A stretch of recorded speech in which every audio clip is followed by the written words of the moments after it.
So you are the CEO of Utilitas, and you have been that for more than 10 years now, I believe. So I'm really looking forward to discuss with you about leadership, because you have done a great development of that company, and also come into, in general, the whole transformation of the energy sector, where you are a very important part of that one. So let's dive into those questions. With pleasure.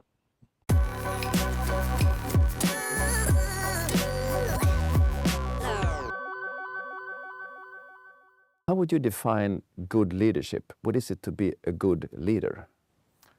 I don't think there's a one single definition for good leadership, but there are many who have tried to define it, and it always evolves around being able to get a group of people moving towards a common goal. So being a good leader, I think it means first and foremost to have a good goal or good aim that is to be achieved. So that's an important part of it, and then of course being able to understand that you can achieve this goal easier if you go jointly, or if you have other people moving along with you, than just trying to do it on your own. So I think these two components define it as a good leader. What do you think have been your success factors in the leadership, in building this team and getting people moving in the right direction? Whether mine or whether in general about what defines a good leader, I think again you have a lot of qualities. You can have a list of qualities, but there one keyword stands out. I think that's passion. So if you see your activities not as a job, but really as a passion, something that you want to achieve, and then hope that the others share the passion as well, and then I think that's what defines a successful leader. And isn't it so quite clear, I think, that when you feel that someone do not really have that passion, it kind of shines through. All of the words are the right and the people is doing, but if the passion is not really there, it doesn't really become true, right? The message doesn't come across. You don't really want to follow that person. You can see that in some occasions on people that are put in situations, right? I completely agree. It's all about actually believing what into that direction and taking the steps towards that, and actually wanting to make these steps. It comes from inside instead of being ordered to or being told to. So what makes you feel the passion for what you're doing? Because this is what is driving you. This is what is giving your energy, right? Yeah, I think what I like most and what drives me is to find a good solution to a complex problem. So and if that can be done as part of a group, then that is even more satisfying. So yes, solving complex problems, that's a passion. Great.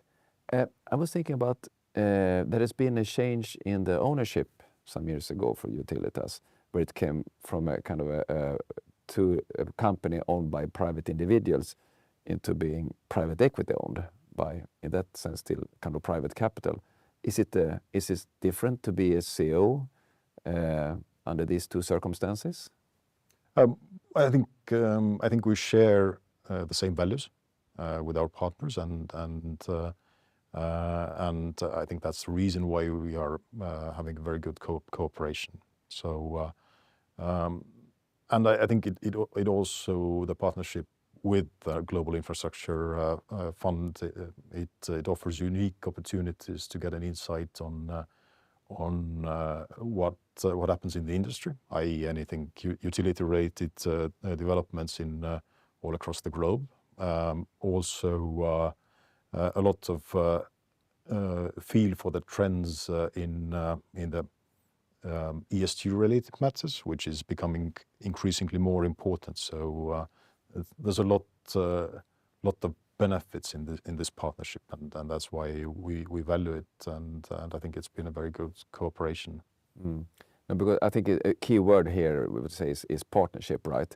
Because it was not someone coming in buying you. It was more for you how to as previous kind of total majority owners, but to find a partner that could go alongside with and develop the business. So I guess it was a lot of alignment of the targets, where to go with this business going forward and how to expand it and so on.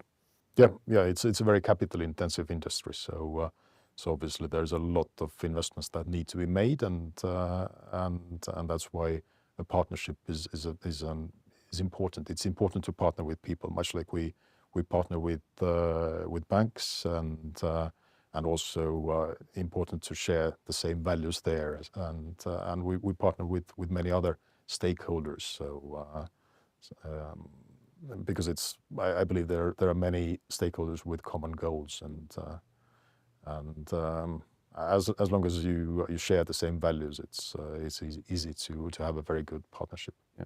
And I think the capital intensity and the long investment cycle is very interesting if we move into the whole energy industry and expand to that one, and also the transition that is going on. We are now in situations in various countries affected by investment decisions taking kind of 50, maybe 100 years ago.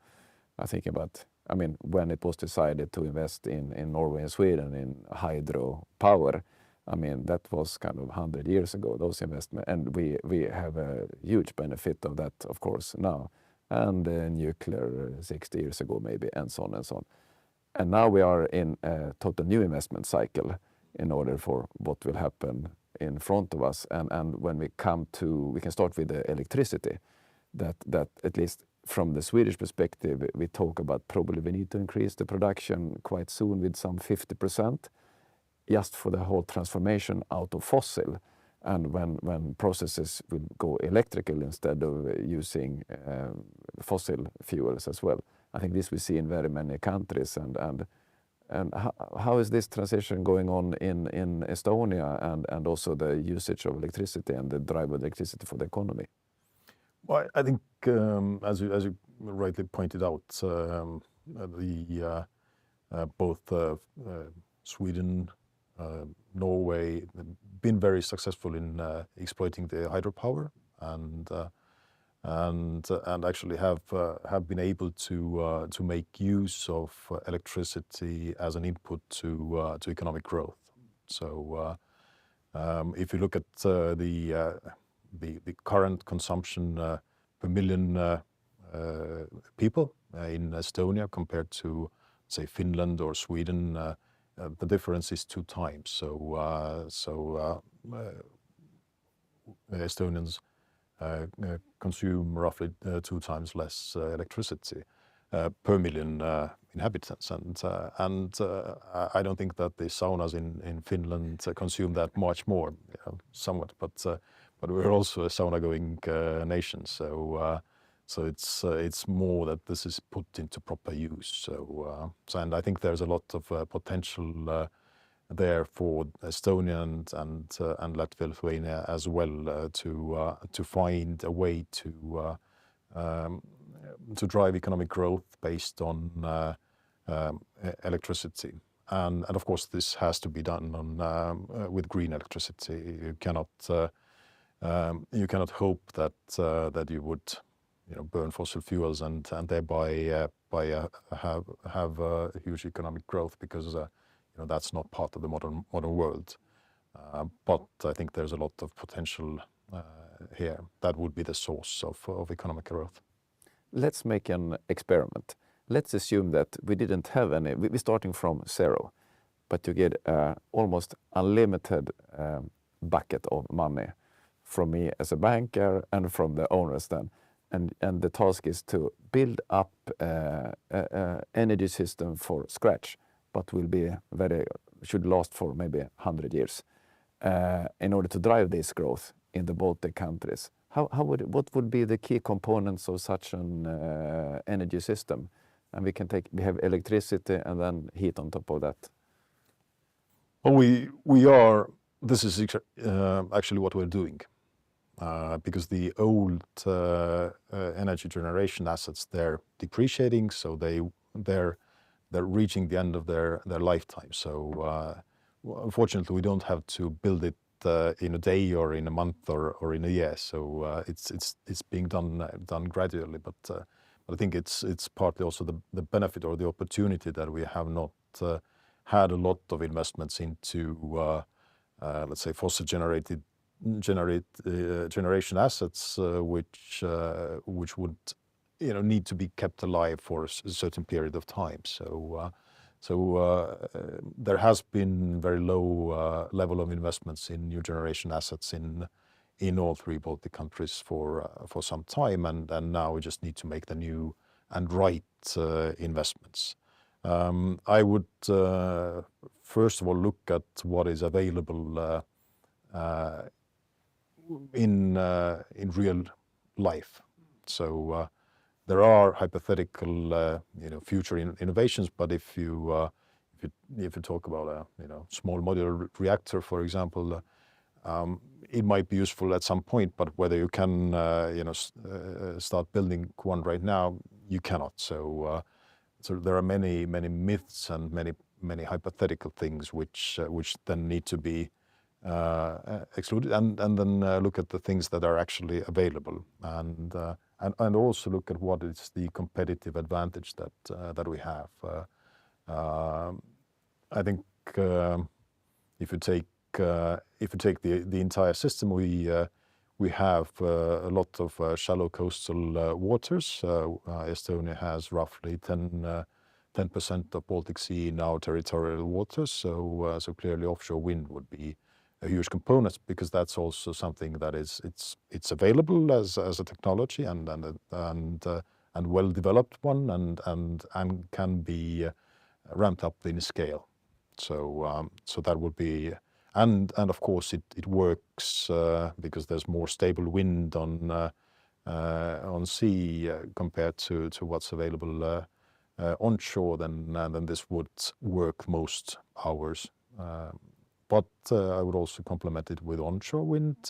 Of course, solar. Estonia has been rather successful in installing solar panels, so we now have actually more installed solar capacity than the summer consumption, daily consumption. So, but there's still room for more. Biomass CHPs. We have a lot of forests, and this is a good complement to the rest of the energy system, and then add storage on that as well, and ultimately you have a fairly good system. You've solved roughly 95% of your energy consumption needs, and then the rest of it you need to fill up with something which works when there's not enough wind or sun available, and that for now I think it's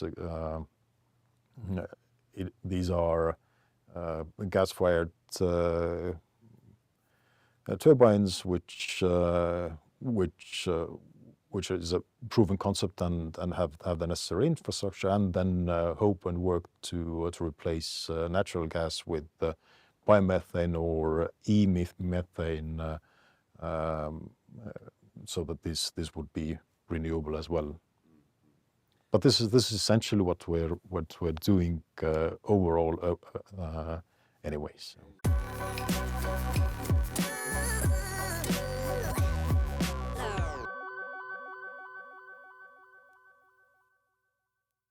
Storage, of course, will be key for the solution going forward. And I understand now that we start to see in European countries now investors actually going into storage and starting to find an economy and a return in that type of investments as well. It hasn't been that kind of before.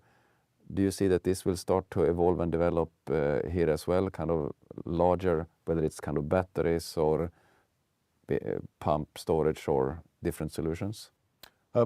Yes, we are seeing projects emerging. We are also we just started construction of our first battery storage system in Latvia next to our wind park. So there will be storage systems installed, but those are mainly, you know, up to 12 hours. So it won't help for long-term planning really. But for making sure that the electricity system works and you have the daily fluctuations. So these are perfect for covering for such daily fluctuations. So there will be more and more of those coming. We have a government now in Sweden that really embraces nuclear.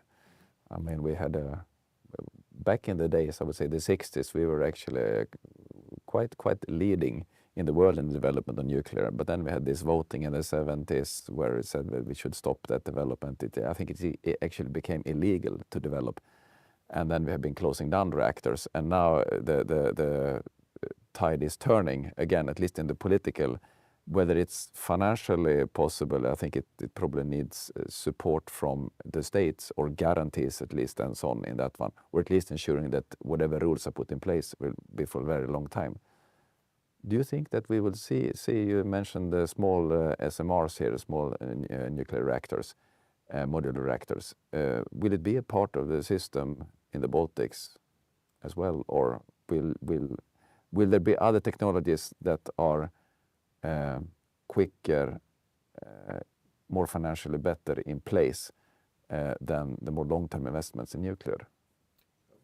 I think as Estonia is part of Nord Pool system, so we're connected with undersea cables with the Scandinavian countries. So we have nuclear in our system already now. So it's part of the Nordic energy system anyway. So whether we have the competitive advantage to develop it in Estonia, I'm not sure. But as part of the system and a complement of the entire Nordic electricity system, I think it clearly has a role, much like the other sources of renewable energy. So maybe it's financially more wise for Estonia to build another one or two cables to Finland to get usage on the balance from their new reactors instead of building something yourself, if you talk about financial risk as well. I think it makes sense to build local generation capacity, because the high energy consumption industries will be closer to the energy producers. So we should rather look at where we have the advantages and competitive advantages, and I think there instead of looking at investment opportunities abroad, look at the possibilities of what are the modern technologies actually available already now that can be installed, and here offshore wind and also onshore wind are those which are available, and focus on those, because there we have a competitive advantage because of the fairly densely populated country and also good coastal waters. So focus on those. Could it be so even that maybe one need to build an, I was about to say, excess energy capacity, for example in electricity, and then after that comes the industrial investments? Because I think that we can see that, like in northern Sweden, I mean, why do we see that there are kind of big projects, everything from car battery factory up in Skellefteå and these new steel plants for green steel, or whether it's fertilizers, fossil-free fertilizer production? It's because it's a lot of energy up there, and it's kind of green energy as well, and then it attracts a lot of investment. So I think the big problem they have up in northern Sweden is now how to get all the people there that need to do the work, right? Because that's well, it's a lot of reindeers up there. I hope not too many Swedes listen to this then, but anyway. I mean, could that be that you actually do a little bit, because it has a lot of other positive effects of the economy? Yeah, I think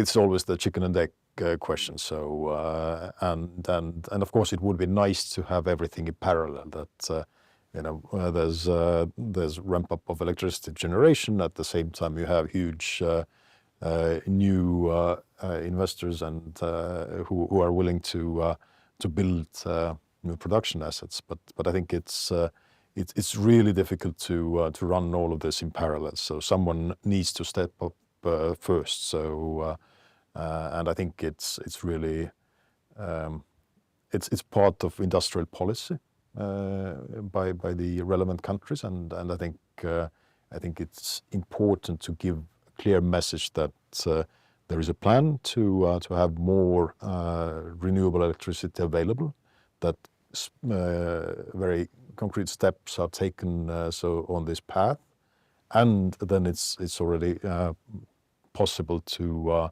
talk to the potential industrial consumers.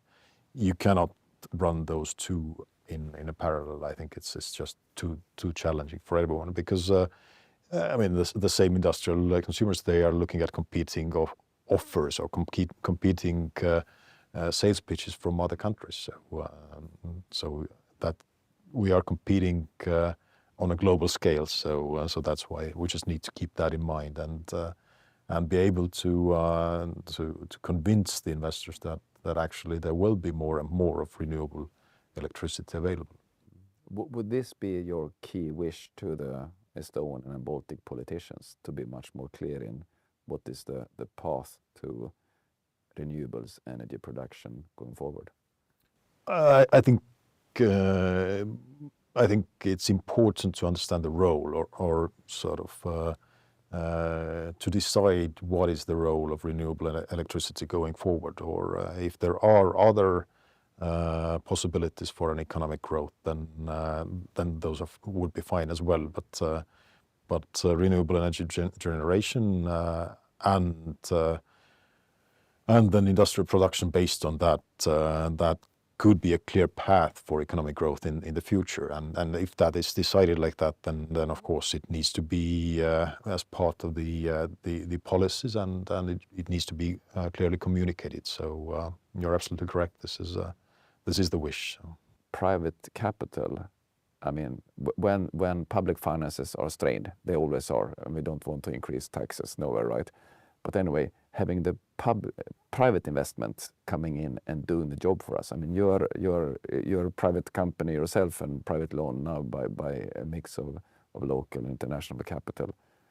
But what can we do then in order to attract these investors? Because then we can get a lot of capital and a lot of things happening at the same time, right?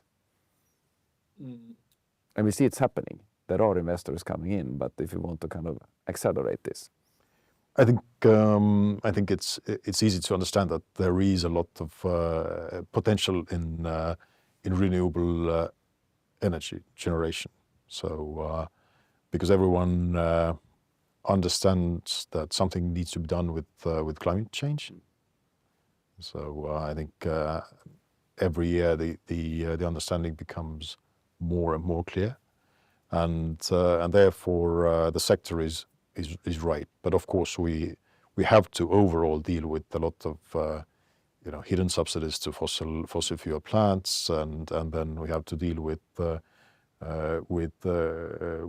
market design, electricity market design, how it's been set up and so on. So there are many nuances in there, and well, it's not overly complicated to map these challenges and then tackle those one by one. So but it's because of the large capital intensity, it's a partnership anyway. It has to be a partnership with both the local communities, but it has to be a partnership with the state, with private capital, with with academia, if you will. So there's a lot of components to that, because it's a massive change. I mean, no one has done green transition before. So it's a huge challenge. No one has a clear path how this should actually be done in the most efficient way. But I think the worst thing there is that if nothing is done, so if you just wait and hope that there will be a better solution, sometime, next year, or then next year, and then next year, and then you just wait around, and ultimately you just need to select a path and then start walking that. One way to take action and make things happen, that's also that what can we do ourselves in our kind of daily life as private individuals. What have you tried out to be more sustainable, and how sustainable are you? Well, if you would rate yourself. That's always a good question. I'm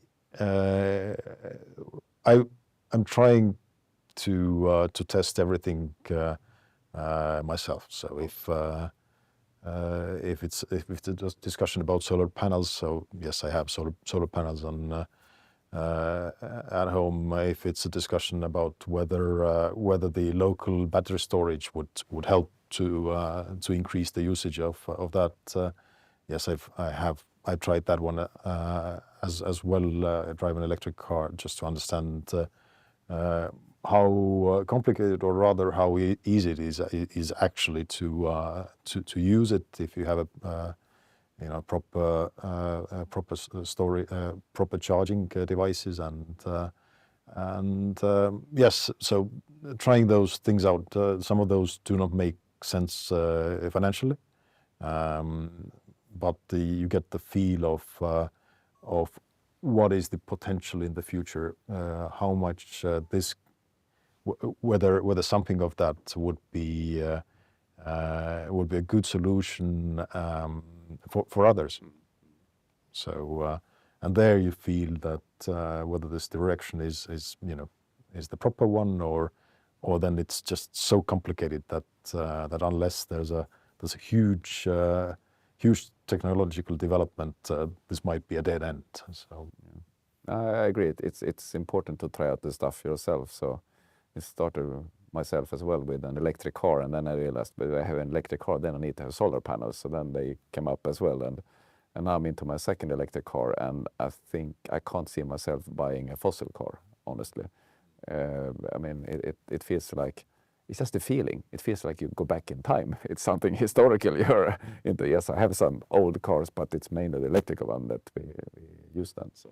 And there you think and hope, whether this can be used as a battery storage for power grid as well, and see that now you cannot plug it in, and then what would need to change, and whether yourself would be comfortable to put part of the battery storage that you could use for driving for grid storage use. And I don't know how about you, but I would be happy to not have a fully charged battery all the time, but at least half of this I could easily use for this balancing, and with the increase in electric cars that we're forecasting, so obviously there's a huge potential. So, and it's a good example of sector coupling. So I mean, we have the challenge to decarbonize both the heat, electricity, and transportation, and if we try to solve the problem in these three sectors jointly, so I think it's much more affordable for the consumers, and it's also easier to ultimately achieve.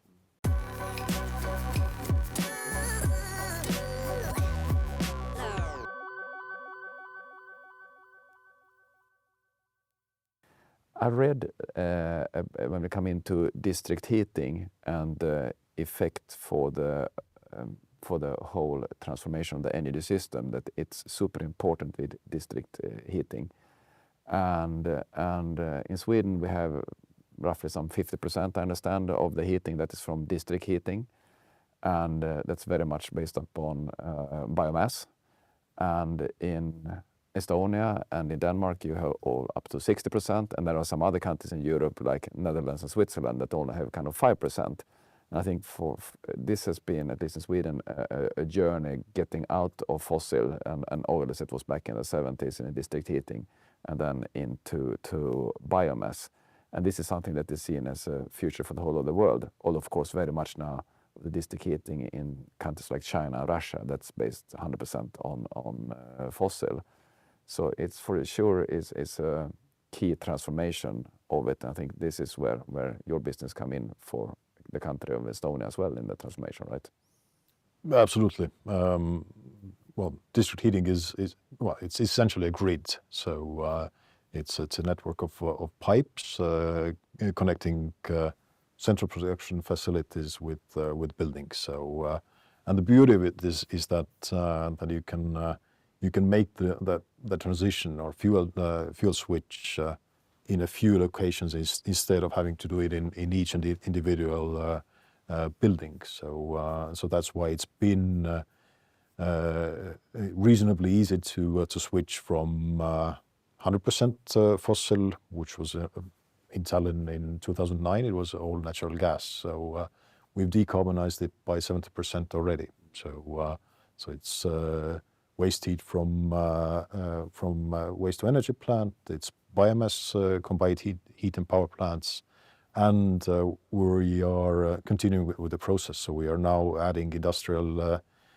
heat pumps, working on wastewater and seawater to the system. So essentially moving away from fossil fuels gradually. It's said that in Europe in general, so there's more heat wasted, from industrial processes or any other sources than is consumed by all buildings for heating. Wow. But it's just how to get these connected. So there's a lot of so to speak waste heat somewhere, but then how to use it, and that is why district heating is a good way of using this leftovers. There's an excellent example. If you use fuel, or if you use biomass, for example, in a power plant which is remote, i.e. further away from the cities, the efficiency is roughly 30-35%. Because you need to cool the heat just in either atmosphere or nearby river, and there's no use of it. If you use the same fuel in a district heating network connected combined heat and power plant, you still get electricity, but all the heat you can use to heat buildings. So you basically get 2.5, 3 times more energy out of the same pile of wood chips, if you will. So much better solution. And you have the aim to not use any fossil at peak and so on. It's 2030, right? Yeah, we have set the goal to be carbon neutral by 2030. So what's the major challenge? The peak loads are the major challenge. So first of all, to decrease the share of peak load. That's the first task. And then it's currently the peak boilers are running on natural gas. So there are either biomethane being available, either e-methane. So that's you first produce hydrogen and then combine it with CO2 and thereby get an e-methane, which can be used as well. So those solutions are likely to be slightly more expensive, but if you have the share, if you're able to cut the share of these energy generated from peak load boilers, so it won't have an effect on the complete system. So that's where we're aiming at. And so you will produce it yourself at your plant then, with the CO2 from the wood chip, and then with the energy you can produce the hydrogen then, or?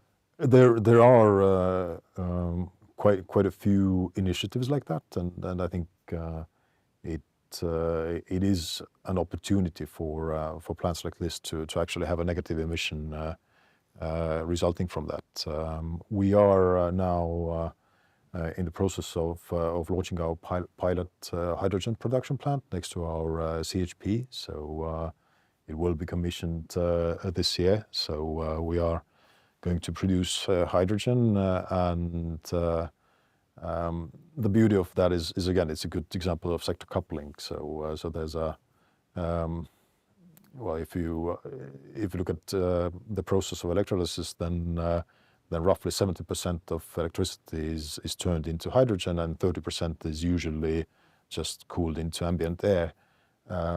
If we do it next to our district heating network, because the process runs at 80 degrees centigrade, which is the temperature that we use most of the air in our district heating network. So we make use of the 30%. So again, waste heat, which in other locations would be wasted. So trying to find solutions like that also to tackle the decarbonization challenge in all three sectors. I've been in some conferences, and I said that I think it's changing now, but not too many years ago, it's kind of been too many business leaders, I would say, in the Baltics, if I generalize, that haven't really seen the business opportunities when it comes to sustainability. It's more that this is kind of a regulatory burden. It's the European Union deciding these things, and it will be an extra cost for us and so on. But you have taken a totally different angle on that one, because you set up an investment company or a board member together with a long-term partner, Christian Rau, and you're looking for investment opportunities in the sustainability area, in energy, but also in export industries and so on. So I guess that you see a lot of business potential in this. I'm sure that there is a lot of potential in sustainability. I think it's important for Europe as in general to find such opportunities, to find business models which work in a sustainable way, and develop those so that those can be also used elsewhere globally. So outside the energy field, where do you see the best investment opportunities? Well, it's sort of the ones that we've looked into. Those are related to similar topics, be it thermotreated wood, for example, which is essentially replacing other materials and thereby having a long lifetime as well. And then I think there's a lot of potential in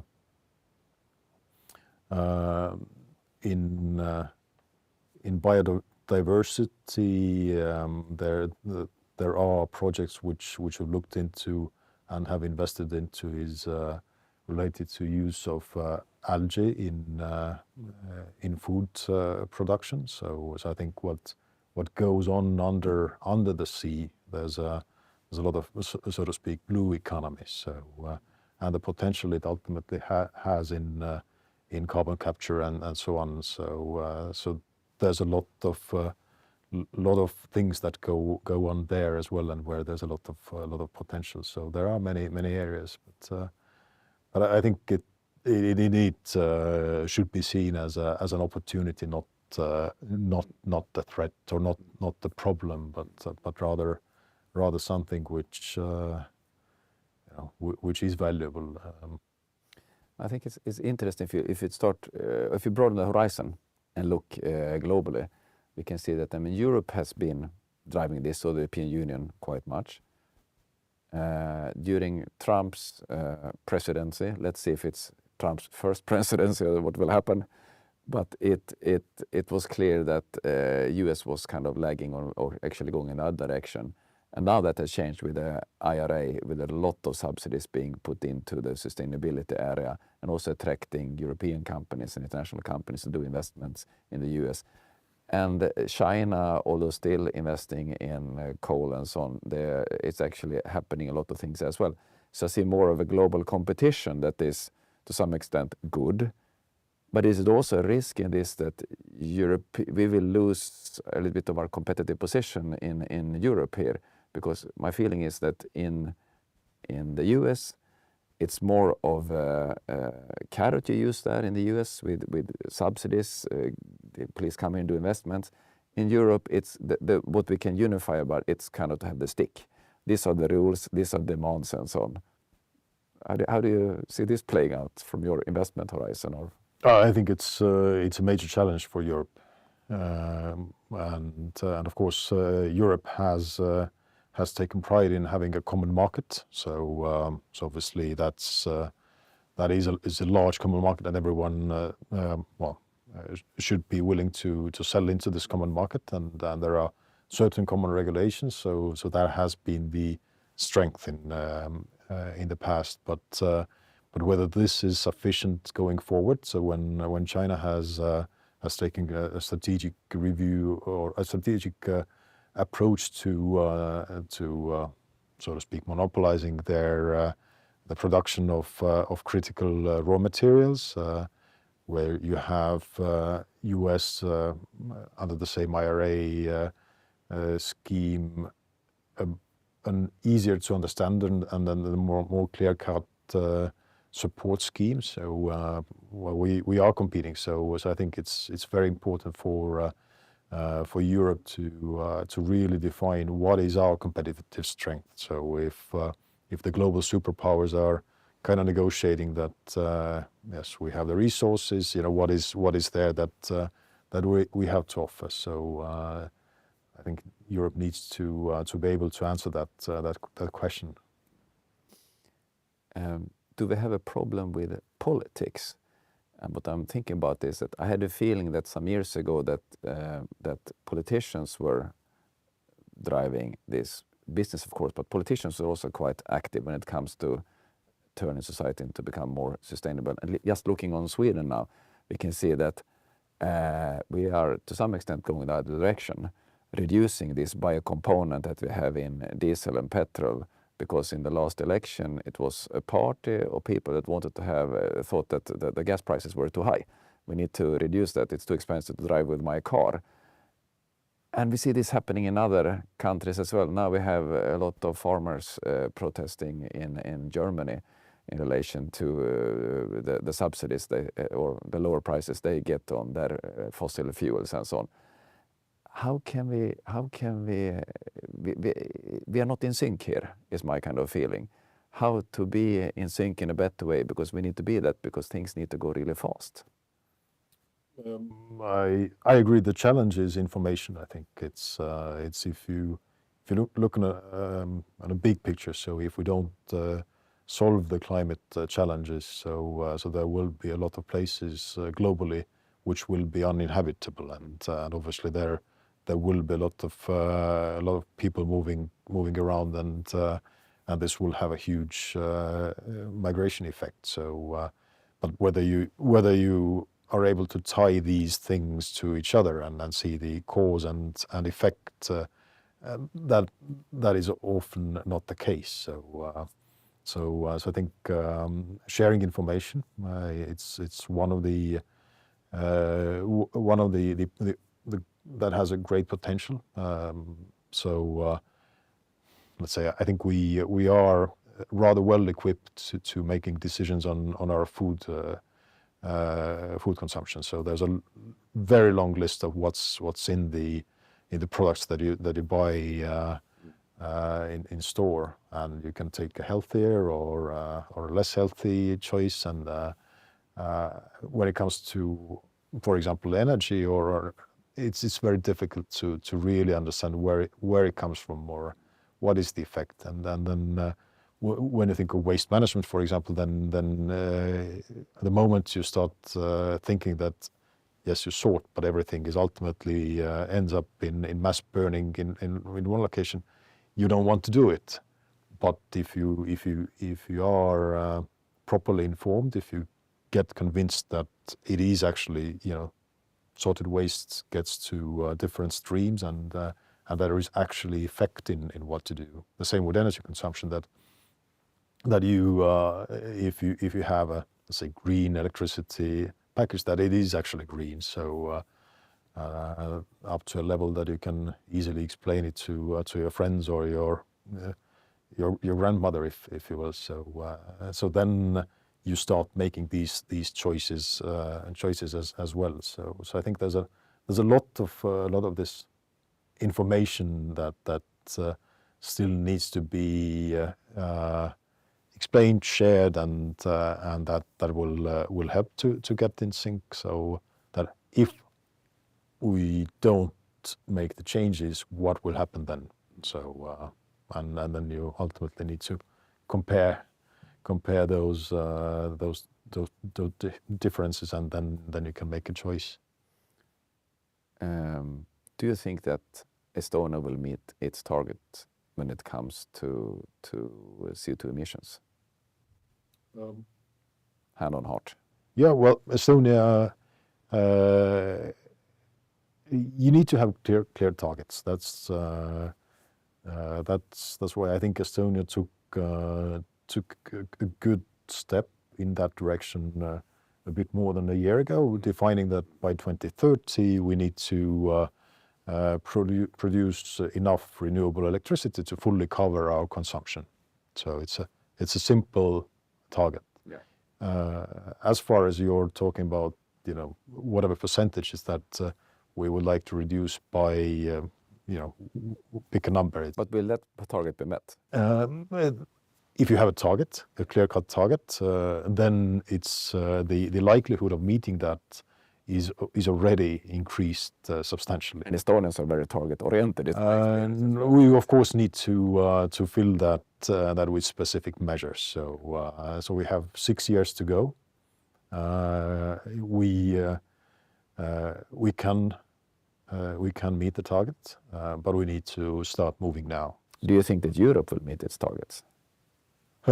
Europe as a whole doesn't again have such clear-cut short-term policies, and if you have a 2050 target, then many think that maybe if you start dealing with dealing with it in 2045, then that might do it as well. So you should have a shorter one, and I think Europe's role is largely to develop models that work elsewhere as well. Europe needs to decarbonize. Europe needs to replace fossil fuels. In 2030 or in 2020, Europe imported close to 60% of energy that it used. So it's not a question of just climate policies. It's basically energy security issues. So there's no other way. And with the technological advancements that we have in Europe and the potential that we can build solutions which are based on renewable energy. I think in a smaller scale, Estonia has a similar potential that we can be the model to have fully renewable, not just electricity, but heat and transportation as well. We all understand that there are challenges when it comes to storage and so on. But this needs to be proven that this all can be solved. So there are many technological solutions that can be added, and it's not simple, but it's achievable, and then it's something that can also be copied elsewhere. And in my last question now, I will ask for a number, and that is, what's the temperature increase that you think that we will peak on when it comes to global warming? It seems that we had once again now the hottest year ever, or at least in as long as we can measure.